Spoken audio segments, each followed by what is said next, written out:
Welcome to Sew and Tell, where sewists from fashion, theater, and indie sewing bring their different perspective to the hottest topics in the sewing community. I'm Meg Healy. I'm Amanda Carestio. And I'm Kate Seinard.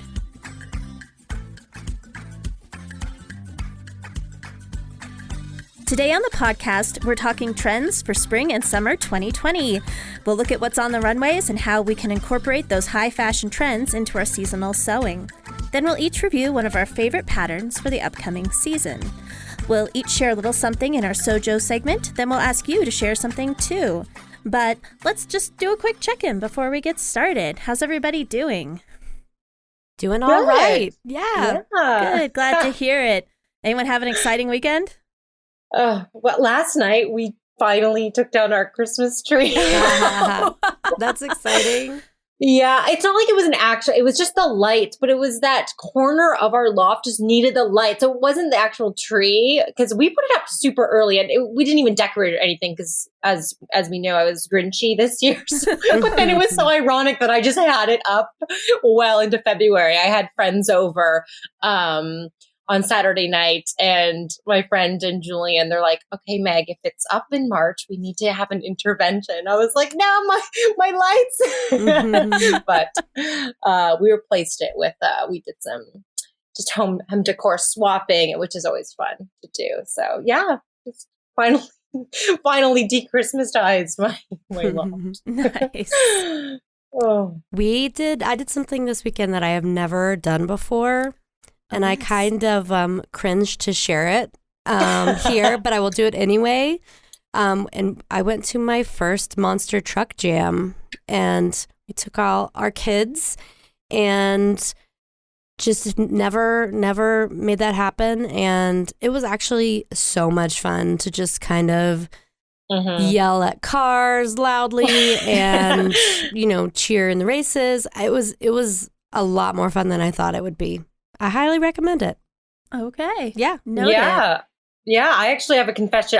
Julian and I have gone to that before, just the two of us. And it was fun. It was so much fun. Like a great way to spend. We went on Sunday. You could have a beer and cheer on it was really fun. Yeah. It was like so different from anything you'd ever do, Like it was just so out of the realm of my normal. But it was kind of awesome. Yeah. Okay. Well, I will make a mental note that may be something I want to do in my life. That's a maybe. This particular weekend, I went with some friends to see Bubble Boy the Musical. Yeah. Which is a musical version of the cult classic movie. And it was pretty hilarious, I have to say. It was a good time. Any good costumes? Well, he had a walk around bubble, so yeah, that was pretty cool. That counts. That's cool. I was going to say, I was like, there's gotta be some bubbles. At least one. There were two. There was the stationary bubble and the walk around bubble. Yeah, it was. It was not the. It was a kind of a small theater and a small theater company. Really great talent. Not like really, really fancy costumes, but they did a good job with what they had. And yeah, the bubble was pretty hysterical, and the musical is pretty hysterical. So if you ever get an opportunity to see Bubble Boy the musical, which I'm guessing is not going to be likely, but if you do, I do recommend it. Nice. Well, speaking of bubbles, the first trend is... No, I'm just joking. Wait, I didn't see that one in the round. You didn't see the bubble trend? Oh, it's so hot right now. Oh my God, how did I miss it? Super hot. So does explain why they were doing Bubble Boy. Mm-hmm. Thanks for the lead in. Yeah.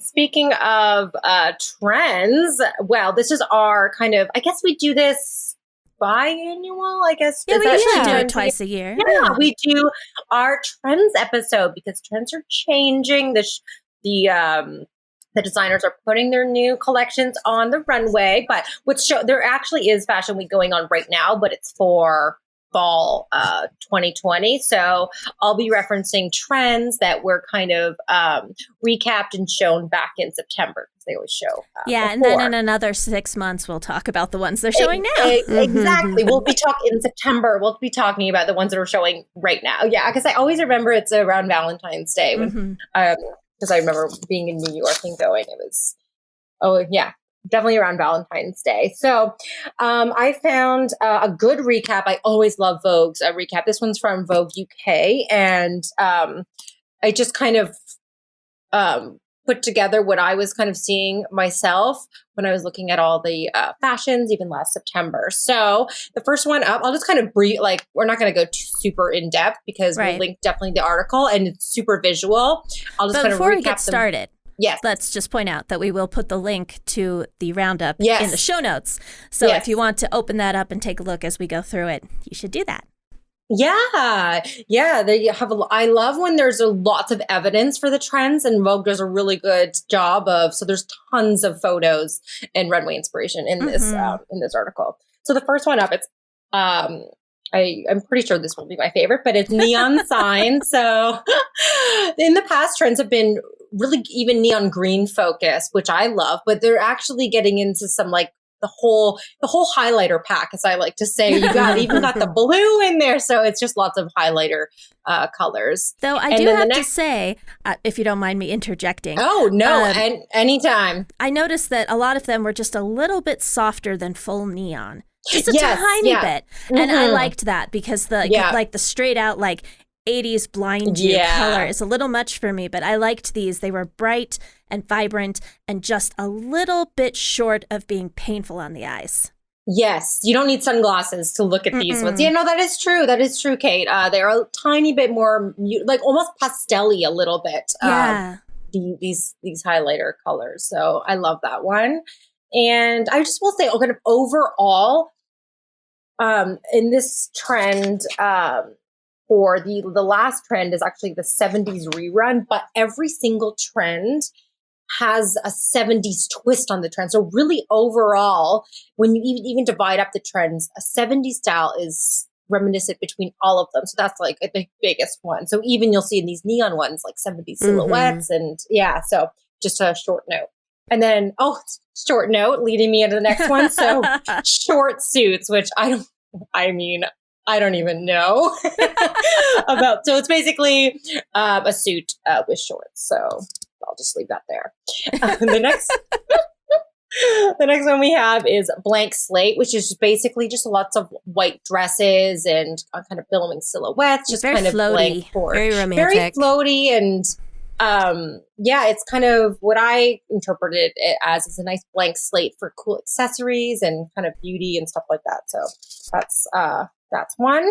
And then women in waistcoats. So this is really kind of 70s too. And I'm going to link in the show notes as well some patterns that I know Berta actually has a ton of really great waistcoat patterns. I don't know if Amanda, you can think of any. I was trying to find some cool indie waistcoat patterns, but none, I was having a hard time finding any. Yeah. Do you know of any? The ones that come to mind are more just kind of open, flowy vests. Yeah, okay, Not anything that is super tailored looking or buttons. But some of the trendy ones were very boxy or open. Yeah, no, some of them definitely were. Yeah, for sure. But yeah, kind of ranging from those tight one. I know Berta has a ton of those tight waistcoat patterns, and I remember rocking a lot of waistcoats when I was in high school. I would actually use them as belts, those really tight. I would wear like a big sweater and then put a waistcoat on it to cinch in the waist. I remember doing that in high school.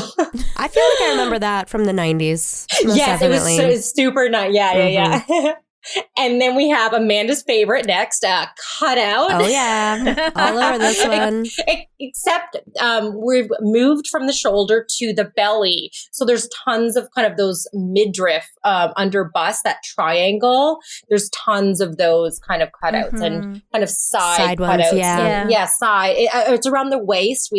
move down a bit. I don't know how much further we'll move down next. Could get interesting. I mean, we were seriously on the hip over on a couple of them that I saw. I know. Yeah. So that's one. And then we have trench. So trench coats have been a staple a lot. I was going to say that. I feel like they are on this list pretty regularly. Mm-hmm. Pretty much. But now we're kind of seeing, really 70s ones and ones in different fabrics. So we have metallic, we have shiny coated ones. So thinking about different fabrications on the classic trench for this season. And then blue crush. So we have a little denim moment, and what fits lovely into this trend is the recent cover of So News. I immediately thought of that. Yeah. When those frayed jeans that are on the cover of this issue. Mm-hmm. So that would, and so you should definitely make those, and you'll be on trend. But kind of head to toe indigo. That is February, March, right? That's right. Yes. Yeah. And then next we have Tropical Night. So think of, I know if anyone's seen the show where Versace J-Lo re-walked down the runway 20 years later in her iconic Grammys Versace gown that was that tropical print. So I think that was just like a resurgence of these like huge tropical caftans, and I love that. I feel like so beachy. I feel like tropical prints have been pretty popular in home sewing for like the last year or two now. Oh yeah. So I don't know. So I don't fashion's finally catching up. I know. Us. I don't know which came first, or maybe it's circulating back around. But I feel like for a while there, like just seeing a ton of tropical prints. Oh yeah, like the banana leaf prints, and the monstera leaf. I think with these ones, there's some like birds creeping in there. It's not pure leaf. There's a little bird popping in with those. There's some quirky stuff happening. I like there's it. So I know I just when I was with you guys recently, I was filming a sew along for a cover up, and I'm now just visioning I want to remake one in a nice tropical chiffon or something. And the next one we have coming up is What Lies Beneath. So this is lots of sheer overlays. I'm seeing that a lot in Toronto boutiques. There's all these dress forms and mannequins have something smaller on underneath, and then just kind of a big kind of mesh or sheer or even chiffon or like overdress or anything. And so it's lots of sheer layers and again, kind of going in. Yeah. I'm definitely seeing that in home sewing as well. In particular, I've seen a lot of people do that with the Wilder gown by Friday Pattern Company, doing it in a kind of sheer fabric and then having just a closer body hugging layer underneath. And it's super pretty. I think when you do that, it just has like a high-end look off the bat. Yeah, it's super chic and fat. Yeah, you definitely look fashionable, and like you're in the cutting, you like know what's going on. Yeah, I love that. I love that look. And then we have Get Shirty, which is kind of that look of, they're really kind of the look at the next morning when you're in, the boyfriend button-up shirt, very, what's that Tom Cruise? I always picture, what's that Tom Cruise movie? It's a Risky Business. Yes, that's it. I always picture that when I see those. Risky Business, but make it fashion. Right. Exactly. Well, and they all seemed very crisp to me, though. 100%. Lots of starch involved. Very crisp, very classic look. It was nice. I know. I want a blouse like that has been on my list for so long. Just to do a nice crisp white button up. I need to do that. This trend might get me to get over my fear of buttonholes. We'll see. See, I made a button up recently. It wasn't necessarily in line with this trend at all, but I realized that I really love making button ups more than I like wearing them. Like I love the process and the techniques, but on a day-to-day, I don't wear them as much. But and this is part of my thing is I don't ever wear I've never bought a lot of button-ups. I've never worn a lot of button-ups, even when I wasn't doing much sewing. So I'm not absolutely positive I would wear one if I made it. Yeah. Yeah. Something to think about. Yeah, I wear a lot of button-ups, but I film because it's easy to clip and hide mics in. So, but then you have to be careful about, sometimes I get a little button pulling, and so there's always, that's always a factor when button-ups, for sure. What was I saying? Oh yeah, next we have craft fair. And so this is, when I think of this one, it's making kind of textiles out of trims. There's even some like woven hay looking things and fringe and a lot of raffia. I have to say, like, some of them were really pretty, and some of them I was like, I don't understand why you would want to look like the roof of a tiki hut.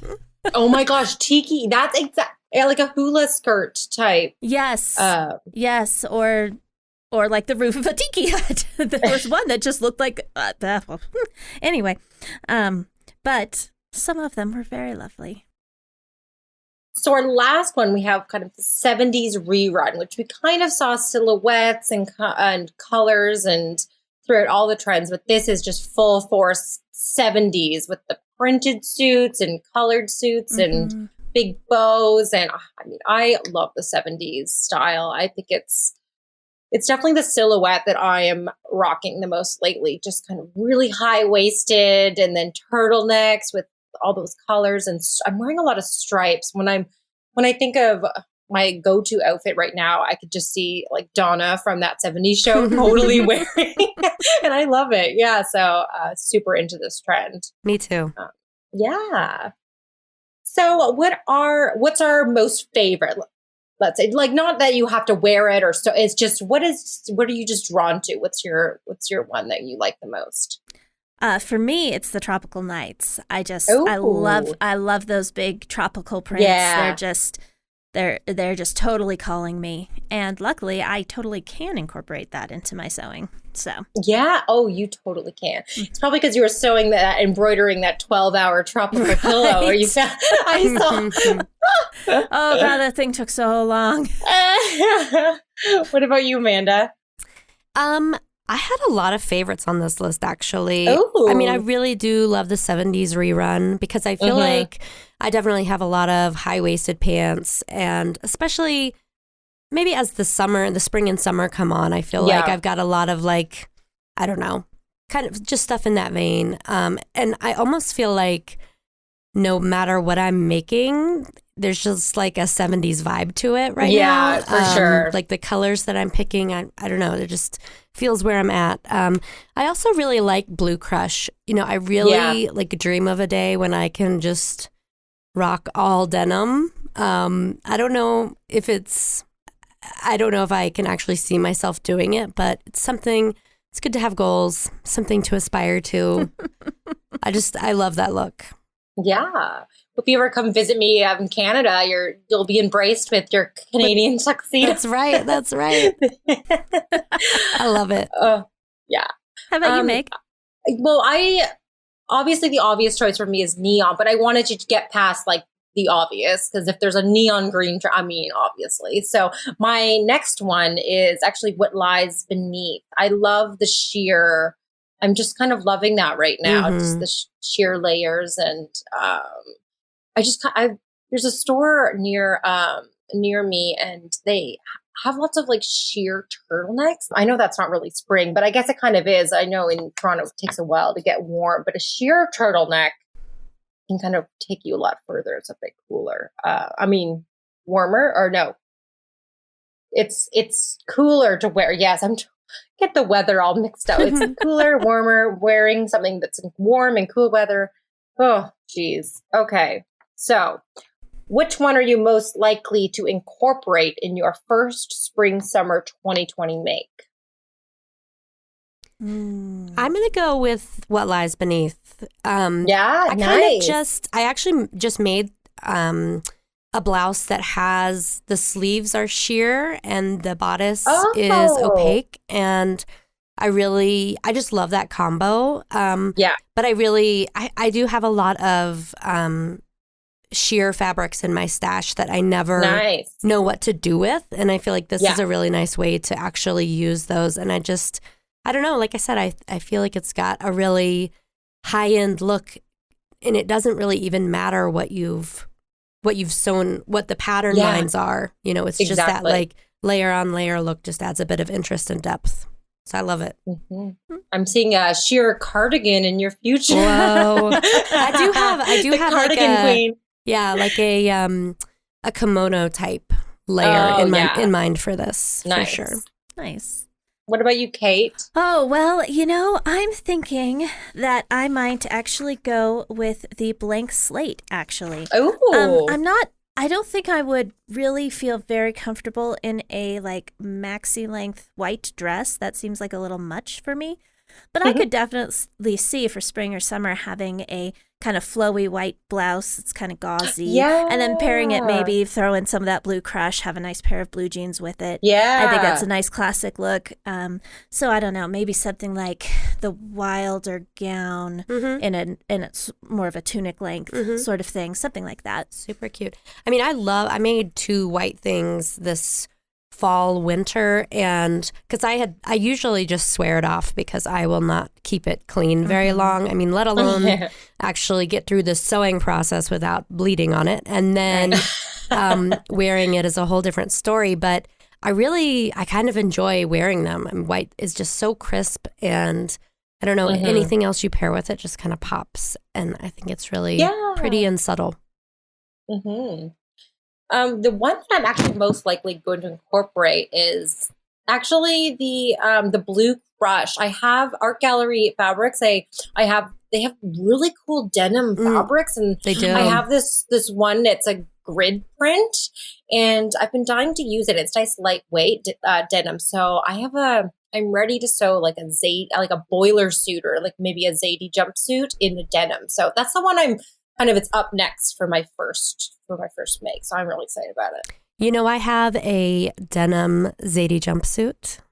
You do? Yeah. She does. And I love it. It's kind of, it does have that boiler suit vibe. Oh, I love that. But I love it. It's a lightweight denim blend as well. And you can just accessorize it so many different ways. Love it. Yeah. And I love a dress down jumpsuit moment where it's not, because sometimes they can just look a little elevated and dressy, which I do love. I mean, just made a neon sequin jumpsuit. Pretty elevated. Yeah, pretty elevated. But yeah, next time it'll make me make it, because when I see you next, I need to wear it so we can get a twinning pic for sure. We should do it. So which trends are we going to pass on, girls? We're going to be like, nope. Not for me. Don't like it. For me, what lies beneath, I don't really feel comfortable with the tight things and the sheer layers. That just doesn't sound like it will make me feel good about myself. So I'm going to skip that. I'm also probably going to skip the entrenched section because I really like the idea of trench coats, but I don't really like the practice of them so much. I want to wear them, but I never really do. So, and then the short suits. I don't really wear suits, so I can't imagine going through the effort of having a suit that is with shorts. It just doesn't make sense for me. Shorts in general. You know, I have, speaking about the trench coat, I feel like in my feed, for what it's worth, I feel like I've seen a lot more things on the parka end. Like, it's like a trench. I mean, it's got that length. Definitely, I mean, there's buttons and ties and stuff, but with a hood, maybe a little nod to more of like a sporty look. But I'm loving the parka trend right now. And then for me, the one that I'll probably pass on is neon signs. Because shocker. Yeah, shocker. But I could see, like, I just can't see committing to a full neon look, but I do like the idea of neon accessories, especially with all my blacks and neutrals. And, you know, I feel like neons really pop, and in small doses, I'm definitely down with them. So what you're saying is you need some neon scrunchies. Maybe I need some neon scrunchies. I really want a neon beanie. That's just been on my list. That would be really cute. Because I think Yeah. Julian has neon beanies. I always like it because if we're meeting outside, I always, there's Julian, because he's tall and he has this little neon beanie, neon pink and blue. He actually has all the highlighter colors. You have to send me one. Oh, I love it. And yeah, I'm going to pass on actually the cutout, especially a midriff cutout.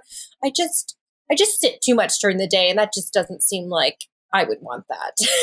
Anything spilling out. So yeah, it's hard to do that like casually. I feel know. like you really have to have like although I will say in doing some research about swimsuit patterns, I was drawn to some swimsuits with cutouts, just not like everyday clothing. I feel like that's a whole different. I love a swimsuit cut because it's. But yeah, for every day, if I'm just I don't know.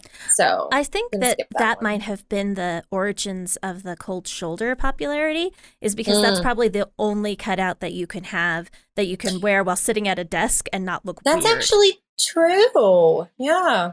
So that just came into my head right now. It's not like I've been considering this for years. You've been thinking about this for a long time. Kate's cracked the case. She has. I am. I'm such a clothing investigator. Yeah, well, that's all. Yeah, that's super inspiring. I love looking at trends. Definitely, this is always a fun episode. I always enjoy doing it. All right, let's take a quick break, and when we come back, we'll do some pattern reviews. Okay, so in a recent communication with some of our listeners, we were told that people would appreciate it if we did some more pattern reviews types things. So we're going to try that out today. Today, we're each going to review a pattern that we like and that we would like to sew for spring or summer. So Meg, why don't you start us off? I will be happy to. And it actually, I didn't realize this until going through all the trends and what I picked. It really fits into my favorite trend from What Lies Beneath. Well, how it's photographed. So I'm going with the Kielo wrap dress from Named Clothing. So now that I'm getting more into the indie sewing pattern scene, I have been doing my research, and I think for spring and summer, the Kielo wrap dress is going to be my go-to pattern. Maxi styles are really great for me for maximum coverage, and an adaptable waist is perfect for fitting. So you can definitely sew it in sheer for a layering piece to work as a swim cover up, or to just get that style. It's photographed on their website with the shorter dress underneath, and it's sewn in a sheer over top. And I just think it's super cute. And it could also work in a woven or a knit fabric, which I also love. So you can cool. really, that sounds nice. Yeah, I just love an adaptable pattern like that, where you're not committed to one or the other, and you could shorten it to a tunic length, or a shorter dress.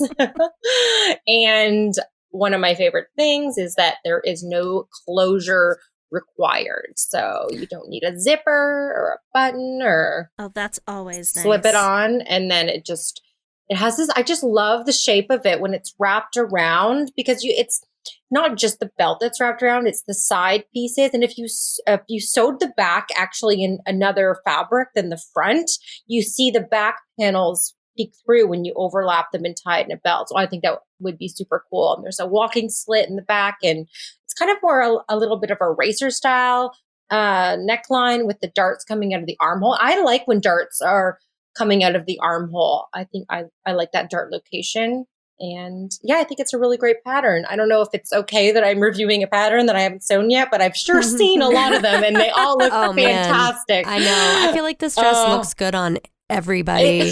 That's the thing. Yeah, that's definitely the thing. Mm-hmm. It's been on my list for years. And I don't know if it's the main pattern or if it's an add-on, but I think there's a long sleeve option as well. No. I think. I love that. I'll have to find out for sure. Mm-hmm. But you could totally add a sleeve, too, or a little ruffle or something. A cap sleeve you could easily add. That'd be cute to this. Actually, I would love that, because if you have other patterns that just have a cap sleeve, you can just kind of fit them into to anything. Hack them together. Exactly. And I what really got this pattern on the map for me was they were one of the first patterns that were in collaboration with when Spoonflower had their Sprout line. So you could order the fab, and because Berta, when I was working on, they did a collaboration with Sprout too. So I was involved with that. And I know sadly that they don't do that service anymore, but this pattern was in that service, and I would just see so many cool ones because it really features the print. I could see also the tropical fabric print. Oh yeah. Oh yeah. Yeah. So, I actually just bought it this morning, so I'm going to make it, and I'm excited. Hey, I just looked, and the sleeve is an add-on, but it's free from the website. Woo woo! Yeah, definitely doing that too. Oh, I love. Yeah, because I also like a sleeve cover, even a short sleeve, because my shoulders just love that summer sun and get bright red. So, oh, thanks for that, Amanda. Just add into even my pattern review. I love that. Yeah, no, I have literally been stalking that pattern for years. Oh, really? And it pops up every once in a while, and I just think, oh yeah, I should do that one. Because it does. It looks so good on everybody. Yeah, it does. It does. Mm-hmm. Awesome. I'm going to hop in there. Yeah, yours. Mine is that this spring, and I think it's just, maybe it's the fall and spring. I always fall back in love with the Rosco Blouse by True Bias. Mm-hmm. And I think it's because it's just that nice balance of it's kind of oversized and drapey. You can do it in a bazillion different kinds of fabric. It's definitely intended for a more drapey fabric, but I've sewn it in linen blends, something with like a little bit more structure, and it's worked really well. It also looks really great with prints. Yeah, with prints. I've done it with stripes. I think you could do it with solid. Yeah. You could do it in a white for your blank canvas trend there. But so basically it's got a gathered neckline with a tie and a slit opening in the front, and then also big kind of blousey gathered sleeves. Raglan sleeves, in fact. Exactly, raglan. Even easier to sew. You don't have to set in a sleeve. Exactly. I am in. I know. There's a dress and blouse version in the pattern. And like I said, I've made it in a bunch of different fabrics. This pattern was actually recently re-released to have inclusive sizing. So I believe it goes up to either a 28 or a 30. I'll put the link on the show notes page, but really happy to see that. And I think the thing that's kind of got me excited about it again is that just thinking through all of the hack opportunities with this one, the pattern's been around for a while, but I just keep seeing people playing with it, playing with the neckline, changing out the sleeves, tapering the sleeves so it's less of kind of a billowy thing and more of a straight sleeve. There's just a lot you can do with it, adding a button placket up the front, fiddling with the hem, either making that gathered or adding a tie to give it a little bit more shaping. And I mean, I think that's why I love sewing so much, is that you can go back and revisit and kind of reimagine things that are in your pattern library. And this one for me is one that just has a lot of opportunities built in. Mm-hmm. I love it. I love the Rosco blouse. I've made at least 3 of them myself. Yeah. And it's a great pattern. And I think it really is a nice transitional piece, because you could, if you sewed it in a lightweight fabric, even though it has sleeves, they're not going to touch your body. They're not going to be restricting, and you're still going to get plenty of airflow. So you can wear it into the early summer months too. So I feel you get a lot of wear out of it. Yeah, actually, one of the things I like about it is it's a 3/4 length sleeve, which I think is that perfect transitional length. Exactly. Awesome. All right. I am going to talk about the Copper Mountain coat. So I'm definitely sticking more towards spring rather than summer. Mm-hmm. So I made this coat for a sew-along actually last fall, and I got to wear it for about a week before the winter weather really hit. And unfortunately, this is not a coat that's super great for winter. It only has one fastening right at the top, and so it kind of hangs open, and it's only about hip length. So it's not like we're in Colorado. It's cold here. It was like 5 degrees this morning, and it's just not a coat for that kind of weather. But for for spring and fall, it's really perfect because it's that extra layer. It's got some warmth to it, but it's not it's not good for the really cold, but it's perfect for the not warm enough to go out without a coat. So I just love it for spring. I cannot wait for the spring weather to hit so I can start wearing my coat again. I get compliments every time I wear this coat.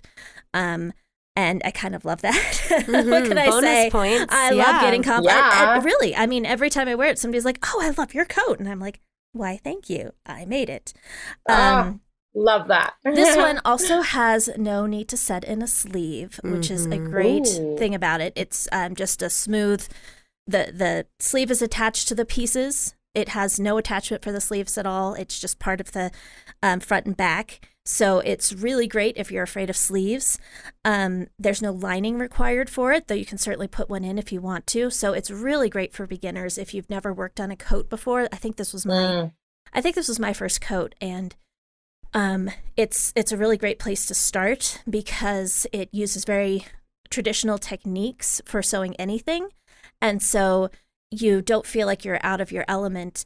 You're just usually sewing something a little thicker than you're used to. And so it gives you the opportunity to do some pretty easy construction with a new fabric. And so you're not getting a whole bunch of new stuff thrown at you all at the same time. It's got a nice, easy fit. I sewed the extra large, and my husband can actually put it on comfortably. So you can wear layers under it. So it's really good for those days when you're not quite sure how cool or warm it's going to be. Since it only has the one closure, that's really easy to do. You only have to do one buttonhole, or you could do a frog instead, anything like that. But it's also really easy to add a zipper or to put more buttons on there and close it up in different ways if you want to. And of course, it's actually really good for hacking. You can do the color blocking that's included in the pattern. You can change up the closure, as I mentioned. It doesn't have a collar, which is another reason it's not the best for winter, but you can add one. I think the one problem with this pattern, in my opinion, is that it doesn't have any pockets, but fairly easy to add those on if you know very much about sewing. You can do patch pockets, you can do inseam pockets pretty easily. So while that's a slight con on the Copper Mountain coat list, it's definitely not the worst con that's ever been. And just for a side note, I am dying to make another one of these and put a bunch of embroidery along it. Ideally, a pretty floral border all the way around the hem and up the front. And I think it could be really, really gorgeous. So, yeah, it's a great canvas for that as well. So, this is a really good pattern, you guys, and if you're looking for a springtime coat, I highly recommend it. That's a Copper Mountain coat from Sew News, and you can find it on interweave.com/sewing. There's also a Sew Along with Amanda and me. I swear I didn't pick it because of this. I really, truly do love this pattern. But you can find the Sew Along with me and Amanda at Sew Daily TV if you want to watch us teach you how to make it. And you can watch me make my coat that I love and get compliments on. So that's exciting. I would also say that, spring, like I always want to make a jacket like this time of year, but then you make it and you have to wait until the fall to wear it. Oh, so I feel like this is a really good pick for that. It's super Don't have quick to wait to too make. long. Oh, it really is. You could make it and then get, a month or two to wear it. And I love that because that is always my dilemma. Right when it gets really cold, I want to make a jacket, and then by the time I'm finished, it's past time to wear it. So, but as Amanda said, this one actually does go really quick. Super fast. And like I said, no sewing in sleeves, which is great when you're working with kind of a bulky fabric. If you want to make it casual, you could probably make it out of fleece, and it would be kind of cute and fuzzy. Faux fur, something like that. Yeah, you could dress it up for sure. Yeah, it doesn't have a lot of seams, so it's really good for messing around with different kinds of fun fabric and everything. So, yeah, guys, check out the Copper Mountain coat. I actually have that printed out. It's not. I do plan on making it. It's just not all together. Have you not made one for your mother yet? No, I actually decided not to. She likes a set-in sleeve, so I opted for an actual bird. Yeah, because she's really picky, and I showed her. And I love it for me, but for her, like she likes the structure of a set-in sleeve, and so I made her one. And I have just enough fabric. I think I'm still going to use the same. I have this like kind of golden Pendleton wool. I think that you used for not you the exact color, but you used a Pendleton for your right. coat, I didn't used you? a melted Perfect for that coat. Perfect fabric, and I think I'm going to do a faux fur border for the bottom. So that's kind of my plan. Oh, super cute. Yeah, super cute. So it's ready to go. Well, Cool. just didn't add it to my huge pile. So. Oh. Speaking of your huge pile, shall we jump on to Sew and Tell? Oh, yeah. Well, with SewJo first. SewJo is what I meant. I just said words wrong. I worded wrong. They both start with sew. It's true. We've got a lot of sew happening. Yeah. A lot of things in this podcast start with sew. So let's discuss our SewJo. And just a reminder, our SewJo is what's giving us our sewing mojo for the week. So why don't, Amanda, you kick us off? Sure. Well, I think I'm really on this kind of Roscoe hack, but I think it's the hack train. But I think it's part of a bigger trend for me right now that I'm loving the blousey blouse, and I have several in line to make. I just seem to be adding like bigger sleeves to all of my long sleeve shirt patterns, and there are a couple of long sleeve wrap shirts that I have on my list to try, and I think most of what I have is kind of lighter weight fabric, so I think there's still time to sew them and wear them in the early summer months here in Colorado. It'll still be chilly in early June, so I can get some wear out of them. But yeah, I'm just I'm on the blouse train. Nice. On the blouse train. How about you, Kate? Well, as I talked about in the last episode, I'm still a bit in my sewing slump. I've been kind of trying to think about things that might get me out of it. So I'm kind of toying with the idea of a pieced tamarack jacket, using a large collection of fat quarters and scraps of various batiks. Oh. It's probably going to be more of an art piece than something that one would usually wear, but that isn't necessarily going to stop me from wearing it. But at this point, I have done little more than plan and taped together about 6 pieces of paper for the pattern. So, but it's there and it's percolating, and hopefully it'll eventually pull me out. We'll see. I can't wait to see it. I love the tamarack, and I've seen a lot of really cool piecing on that jacket lately, and I feel like it's pretty much made to hack. I love that pattern. Well, I'm not going to do like really complicated piecing because no. not my thing, but yeah, I'm not familiar with that pattern. I'll have to look it up when we stop recording. I'm trying to envision what it looks like. Yeah, it's a very simple quilted jacket. Oh, okay, cool. And so I'm planning some machine embroidery for the quilting and piecing for the. Oh, it's like an outerwear jacket, not a. Oh, okay, perfect. Not like a suit jacket kind of thing. So yeah, it'll go on a rotation with my copper. You're all about the coats and jackets this episode. Apparently. Yeah. It's cold here. It is. It's very cold. Yeah, you've got cold on the brain. And it's been snowing every other day. It's making me nuts. Oh, it's like you shovel the walk and then the next day, there it is again. Oh, jeez. How about you, Meg? What's your SewJo? Well, mine's actually the same. I guess I'm kind of in a sewing rut as well. The last thing I actually sewed from start to finish is before my film trip when this always happens because I'm crazy sewing and stress building up, and I'm sewing on camera, and it's just I always take a little chill before I start something new. So I haven't actually sewn in a couple weeks, and so I'm gearing up to I'm still next on my list is my pair of camo pants. And last week I talked about adding embroidery to it, so I still do plan to do that. I just need to do it. So I think I'm fine. I'm ready to sew again. Except first, I need to make. Julian has requested more pajama shorts. So yeah, he says I need to make him 3 this week. So I will, and I think I'll do that first to ease me into pants because those are starter super project. easy. I think I'm gonna do that tonight. That's my actually right after this, I'm going to just, if I cut out all 3, then the sewing will take no time. So yeah. Nice. Mm-hmm. All right. Now let's jump into Sew and Tell. Yeah. Obviously the right words this time.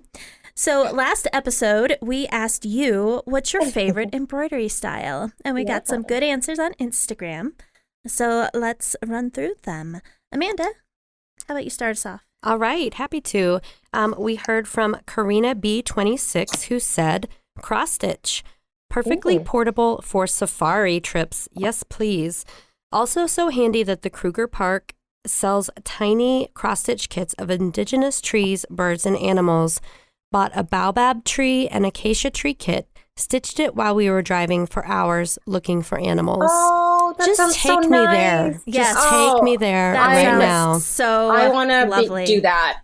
Oh, And I do. I love projects like this while you're traveling because then when you look at it, you think about where you were when you made those stitches. It's just really kind of lovely. Yeah. Oh, that's so lovely. So nice. So I got, I'm going to read a comment from tking153, and they said, machine embroidery on a baby lock. Yes. Fast, satisfying, and you're a hero when someone receives a personalized gift. Monogramming is my favorite. Is it even yours if it isn't monogrammed? That's hilarious. No, it's not. No, it's right? not. I should have more monogrammed things. Yeah. I know, me too. I always give them as gift. I have never monogrammed something for myself. Well, and you I have have so a new many monogram monogram now. mugs. Huh? Don't you have a What new am I monogram now? Because you got married? No? Oh, no, I'm not changing my name. Oh, no. yeah, you aren't, are you? Huh. Yeah. Well, I guess it kind of, because Julian's last name starts with M and my first name M. So if I do put M on something, it represents both goes of our every way. names in Yeah. one. Yeah, exactly. So, Nice. yeah. I mean, I can't change the famous name. No, I'm just joking. I know. And Just it's so silly because I know I've been typing out these scripts. I know your name is still May Keeley. I don't even know. I don't even know where my head is. But it just, honestly, it seems like a lot of work and paperwork. Oh, it is. It is. yeah. Yeah, it's a bit of a pain in the butt. Yeah, and I don't know. I just like, I don't have to. So No, you don't have to. Nobody's know, saying you should. No, I know that. All right. We also heard from Lula Baloo, who said, loved hearing all about embroidery. You guys should check out Al Sosteen at Sosteen. There we go. She translates antique embroidery patterns into machine embroidery, and it is stunning. Think 1700s French dresses, men's coats, and waistcoats. And I'm going to go look this up as soon as we're done recording. Yeah, that's because that sounds like so much up my Yeah. alley. I can't even stand it. Oh, yeah. Yeah. So thank you for the tip. I cannot wait to check that out. Yeah. Uh-huh. All right. So for this episode, we want to ask you. Meg's laughing because I took over this one so she couldn't forget. What little inside joke, I guess. Well, if they listened to the last episode, they know. It's not so inside. I know. It's an inside joke with all of you, our listeners. All of us. We all have jokes together. Yes. What 2020 trend are you most likely to incorporate into your sewing plans? Is it neon? Ooh. Is it denim? Is it shears? We want to know. Mm-hmm. Amanda, did you want to talk about a sew along real quick? Yes, I do. If you are looking for a cozy layer, if it's really chilly where you are and you need something super squishy and lovely to wrap around yourself, you should join the Keystone Cardigan Sew Along. It's taking place right now at videos.sewdaily.com. You guys know I love cardigans, which is pretty much why there's a cardigan in the sew along lineup. This one has a hood, which I really haven't sewn a lot of items with hoods, but I don't know why. It is so cozy. It's like having a little hug. And I think it's pretty chic and stylish. So yeah, it's a Yeah. really nice cardigan. Yeah. I didn't make one for the sew along. We just made one for Amanda, and I'm kind of jealous, and I need to fix this problem. Yeah, it's it's a free pattern, it's a free video, and if you register before the end of March, you actually are entered to win a serger, I think. Yep, Is that this correct? one's a serger. And it's I believe it's an air thread serger. So you know, oh my God. stakes are high. But, yeah, definitely. or just sew along and have fun with us. I mean, free pattern. Yeah. You know? Yes, It's a free good one. pattern through March. Nice. And definitely super cute with a hood. Check it out. Mm-hmm. All right, everybody. Thanks for talking trends with me. So inspired. I Yeah, know. I This is know. always such an inspiring one. Maybe I'll manage to sew something this week. Who knows? Yeah, me too. Oh, It's Yeah. okay to be in a sewing slump. It is. I It think is it's okay. maybe it's the time of year. Yeah, maybe it is. yeah, maybe. Yeah, for Just sure. rest, recharge, come Get out ready. swinging with your neon cutouts. Neon cutouts and blank Tropical slate, neon cutouts. Yeah. blank slate and jeans, jumpsuits, and there's so Just many good bring things it. to sew. Yeah. Yeah. All right. Super. Take care, fun. everybody. Until next time. Bye. Happy stitching!